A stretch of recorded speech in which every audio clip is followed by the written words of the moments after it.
വേമ്പനാട്ടുകായലിൽ 7 kilometre ദൂരം കൈകാലുകൾ ബന്ധിച്ച് നീന്തി കയറി 5ാം ക്ലാസ്സുകാരൻ. ഉദയനാപുരം സ്വദേശിയായ അനന്തകൃഷ്ണനാണ് അത്ഭുത പ്രകടനം നടത്തി ഞെട്ടിച്ചത്.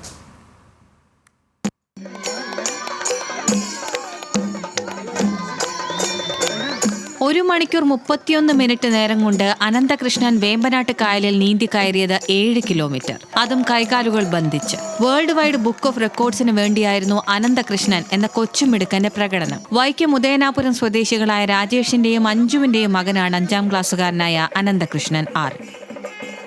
റിട്ടയർഡ് ഫയർ ഓഫീസർ ഷായ് സാറിൻ്റെ അണ്ടറിലായിരുന്നു.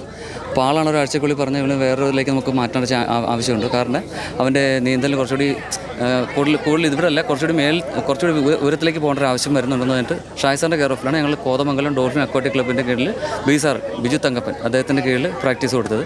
ഏകദേശം ഒരു 5 മാസത്തോളം അവിടെ പ്രാക്ടീസ് ചെയ്തു, കോതമംഗലത്ത് മാത്രം.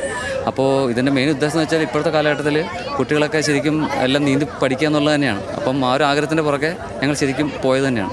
ചേർത്തല വടക്കുംകര അമ്പലക്കടവിൽ നിന്നാണ് അനന്തകൃഷ്ണൻ നീന്തൽ ആരംഭിച്ചത്. നീന്തിക്കയറിയ അനന്തകൃഷ്ണന്റെ കൈകാലുകൾ ചങ്ങലകൾ അഴിച്ച് സ്വതന്ത്രമാക്കിയത് വൈക്കം ഡിവൈഎസ്പി സിബിച്ചൻ ജോസഫ് ആയിരുന്നു. വൈക്കം ബീച്ച് മൈതാനിയിൽ നഗരസഭയുടെ നേതൃത്വത്തിൽ കൊച്ചുമിടുക്കൻ അനുമോദനവും നൽകി. Kothamangalam dolphin aquatic club coach Biju തങ്കപ്പന്റെ പരിശീലനത്തിലായിരുന്നു അനന്തകൃഷ്ണന്റെ പ്രകടനം. ന്യൂസ് മലയാളം, കോട്ടയം.